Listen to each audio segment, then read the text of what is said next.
Bueno, ahora sí, entrando en el tema. Es un tema tan importante para nosotros el reflexionar en la Eucaristía, porque para nosotros los católicos la Eucaristía es el centro de nuestra fe. Es el sacramento de sacramentos. Es la fuente y cima de toda la vida cristiana, como nos enseñan los padres del Concilio Vaticano II. Los demás sacramentos, de cierta manera, ordenados hacia la Eucaristía. Por eso es bastante importante nosotros el profundizar en el misterio de la Eucaristía.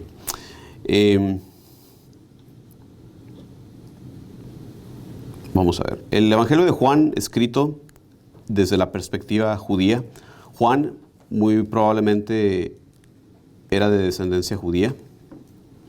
Por eso se encarga muchas veces, como vamos a ver, de demostrar que Jesús cumple lo que las profecías habían anunciado en el Antiguo Testamento. Y de manera de repaso de la sesión que dimos sobre la Eucaristía en el Antiguo Testamento, una de las cosas, uno de los argumentos que yo les presentaba a ustedes, si recordarán, era la expectativa mesiánica.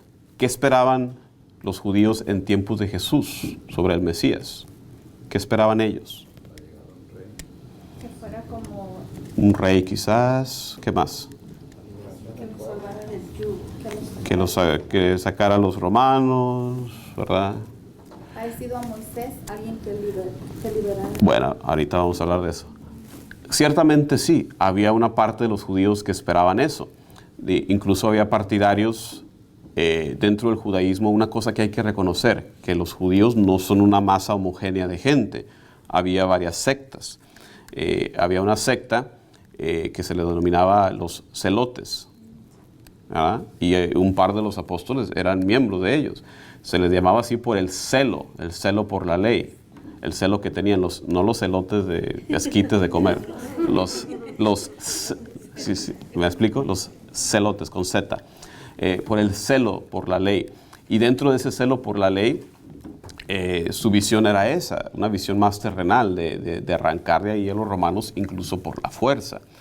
Se cree que parte o asociados con los celotes había otro grupo que se llamaba sicarios, que tristemente el día de hoy es una palabra que otra vez está de moda, porque los sicarios eran aún más radicales. Ellos, su único propósito era desestabilizar a los romanos usando métodos como de guerrillas, usando su táctica preferida era usar una daga que se llama sicar, por eso viene de ahí el nombre. Es una daga que tiene ¿cómo se llama? La blade, la navaja curveada, y en ocasiones de fiestas públicas llevaban la navaja escondida y llegaban atrás de un funcionario y lo degollaban y se escabullían y nadie vio.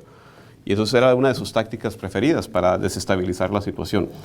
Entonces sí, ciertamente había ciertas secciones, ciertas facciones de judíos que tenían esa perspectiva, pero también en estudios modernos se ha llegado a la realización que había grupos que ciertamente tenían la expectativa más religiosa, como lo dijiste tú, de un nuevo Moisés, porque está esa profecía en el libro del Éxodo que Moisés mismo nos da. Dios les mandará de entre ustedes alguien como yo.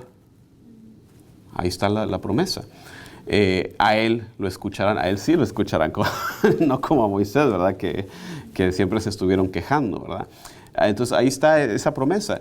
Y parte de lo que hicimos en esa clase fue decir, bueno, si hay un nuevo Moisés, va a haber un nuevo Éxodo. Y eso es parte también de la realización en Jesús. A veces por la traducción perdemos de vista en el pasaje de la transfiguración. En el Evangelio, creo que es el Evangelio de Lucas, el único que lo menciona. Pero fíjense en la traducción, porque cuando se aparecen, ¿quién se aparece? Elías y Moisés. La realización del Antiguo Testamento, dos columnas del judaísmo, representando ¿qué? La ley y los profetas. Moisés la ley, los profetas con Elías. ¿Y qué nos dice el evangelista de qué estaban hablando? De la salida de Jesús, del éxodo de Jesús. Entonces a veces, como les digo, la traducción a veces nos traiciona porque le cambian la palabra, pero lo original dice, están hablando del éxodo de Jesús. Entonces, nuevo Mesías, nuevo Moisés, nuevo éxodo, si hay un nuevo éxodo, ¿qué tiene que acompañar al éxodo? ¿Cuál fue el inicio del éxodo? La cena pascual. Hay una nueva Pascua. Hay una nueva Pascua. Si hay una nueva Pascua, hay un nuevo Cordero. Si hay un nuevo Cordero, hay un nuevo sacerdote. Todo es nuevo. Cielo nuevo y tierra nueva, como vamos a ver. En Jesús, todas las profecías del Antiguo Testamento se cumplen. Nuevo Mesías, que no iba a ser terrenal únicamente, nuevo Éxodo, nueva Pascua. Entonces, lo que les comentaba en la clase pasada es que no era únicamente la expectativa de un Mesías terrenal, sí, había ciertos grupos, pero era más profunda, más variada. Esperaban un Mesías que iba a traer muchos signos. Esperaban un Mesías que realizara grandes obras, que realizara un nuevo éxodo, que liberara al pueblo. Y eso de decir que va a haber un nuevo templo, bueno, es que ¿cuál fue la meta del éxodo? Llegar a la tierra prometida, y junto con eso va el nuevo templo. Saliendo al desierto, ¿qué fue lo primero que ordena Dios hacer al pueblo? El tabernáculo de su presencia, la tienda de su presencia. Fíjense, tenemos un Dios que quiere estar con nosotros, que quiere estar con su pueblo, en medio de su pueblo. Y es una de las primeras cosas que hace Dios, ordenarles construir el tabernáculo, la tienda de la presencia. Y esa tienda de la presencia pues era el presagio, el anticipo del templo, que a la vez pues es el anticipo de Jesús, como vamos a ver. Entonces todo esto, el día de hoy mi esperanza es que se vayan pues iluminados al reconocer todas las maneras en que el Antiguo Testamento habla de Jesús y que el evangelista de manera velada nos lo menciona. Entonces esa es mi esperanza el día de hoy, que se vayan con esa revelación. Esperaban también entonces, dentro de todo esto, una nueva Pascua. Se da déjame ver dónde estoy. Aquí estoy. Ahí tienen eso. Nuevo Mesías, nuevo Éxodo, nueva Pascua. Todo eso estaba envuelto en esa esperanza del Mesías. Dentro de esta esperanza había algo que tiene mucho que ver con lo que estamos haciendo el día de hoy. Estaba también la promesa del Espíritu Santo en el Antiguo Testamento. ¿Dónde vemos eso? Ahí se los puse. En las diapositivas les voy a poner muchas veces el texto que vamos a manejar, porque no quiero perder tiempo en decir, vayan todos ahora a Joel 3. No, pues no. Así que se los voy a poner ahí, hacer referencia. Anoten al final de la clase, si quieren que les pase eso, yo se los paso, no hay ningún problema. No se los paso por dos razones. No se los paso inicialmente por dos razones. La primera, y posiblemente la más verdadera, es que no termino de hacer esas clases hasta el día anterior. Estoy siempre trabajando, haciendo temas, añadiéndole. Entonces, la primera es esa. No termino de hacer las diapositivas. Anoche las terminé. Entonces, y la otra es que tampoco me gusta dárselas con anterioridad, porque entonces se la pasan leyendo y ya no escuchan, ya no hacen notas. Prefiero que escuchen, que hagan notas. Si quieren tomarle fotos, no es necesario porque yo se las paso. ¿Okay? No hay ningún problema. Pero si algo les llama la atención y se lo quieren llevar, pues tómenle la fotico, no hay problema. ¿Okay?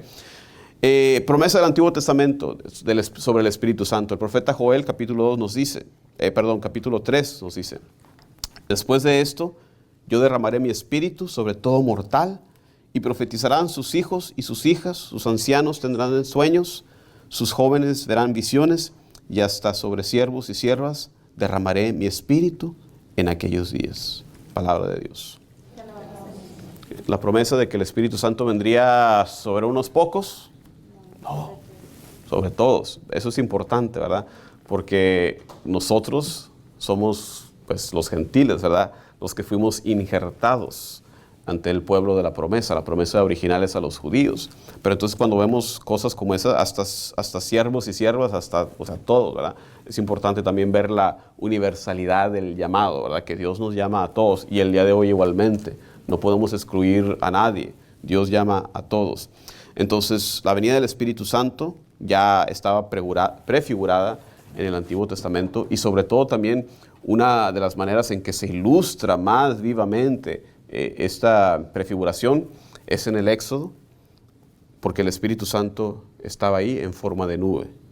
Esa nube que guiaba al pueblo o sea, columna de fuego de día y columna de nube en el día y de fuego en la noche. Eso es el Espíritu Santo. ¿Por qué? Porque ¿qué vemos en el Nuevo Testamento? Cada vez que se habla de la nube, es el Espíritu Santo. Cuando Jesús es bautizado, se abre la nube, se oye la voz del Padre, está ahí Jesús presente, desciende el Espíritu en forma, ahí está la Santísima Trinidad. Entonces, cada vez que ustedes oigan hablar de la nube, es el Espíritu Santo que está siendo prefigurado. Como lo mencioné, había la expectativa de un nuevo templo. Esa era la meta del éxodo original, salir, construir, darle culto a Dios. Eso lo menciono claramente en la clase sobre la Eucaristía en el Antiguo Testamento, porque les digo, ¿para qué libera Dios a su pueblo? A veces pensamos, pues para que fueran libres y hicieran lo que se les diera la gana, ¿verdad? No, esa es la idea que tiene la sociedad el día de hoy de lo que es la libertad. Esa no es la libertad. ¿Para qué Dios nos hace libres? No, tampoco. Un poquito mejor, pero tampoco, no. ¿Qué le dice Moisés al faraón? ¿Cuál es la palabra de Dios? Dice Dios, ¿deja salir a mi pueblo para ser felices? No. Para rendirme culto. El propósito, y eso es lo que nos hace libres, ¿verdad? Pero me explico, o sea, no estás mal, pero lo primero es lo primero, darle culto a Dios. Dios libera a su pueblo para tener la libertad para poder rendirle culto. ¿Y cómo se le rinde culto? Pues en el contexto del templo. Por eso la meta final de todo esto es un nuevo templo. No nada más salir y ser liberados. Y dentro de todo tenemos que mencionar la importancia de que dentro de que hubiera templo, es un signo físico bastante impresionante. Decían que del templo de Salomón pues era una maravilla. Es destruido, acuérdense ustedes, en tiempo de Jesús tenemos a un segundo templo que al principio pues no fue tan impresionante porque ya no estaba dentro del Santísimo, ya no tenía el Arca de la Alianza, ya no tenía el maná, ya no tenía el cayado de Aarón, todo eso ya se había perdido, ¿verdad? Pero igualmente como edificio era algo impresionante. Ya para tiempos de Jesús, Herodes el Grande ya lo había embellecido, ya lo había engrandecido. Tenemos pasaje, ¿verdad?, donde hace cuenta que iban Jesús y los discípulos como de turistas y estaban viendo y Jesús les dice, ¿verdad?, admírenlo ahorita porque no va a quedar piedra sobre piedra, ¿verdad? Pero entonces el templo era también, el propósito era de atraer a los pueblos hacia Dios, hacia el Dios verdadero.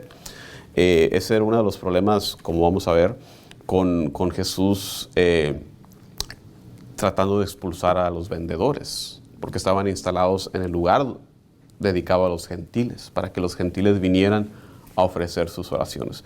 Entonces el propósito del templo es ese, el de darle culto a Dios, el de ser como ese atrayente de que los gentiles pudieran llegar a Dios también para darle culto a Dios. Había una expectativa también de una nueva creación. Profeta Isaías, capítulo 65, versículo 17. He aquí que yo creo cielos nuevos y tierra nueva. Lo menciono esto, pongan atención porque en el Evangelio de Juan hay varias imágenes de nueva creación, como vamos a ver. Y yo les voy a decir, pero pónganle atención también cuando lo lean después de los 7 capítulos que yo les voy a dar.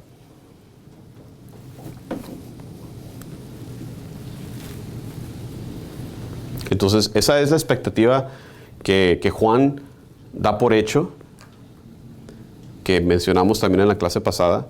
Y entonces con ese trasfondo, ahora sí vamos a empezar a lo que es el texto.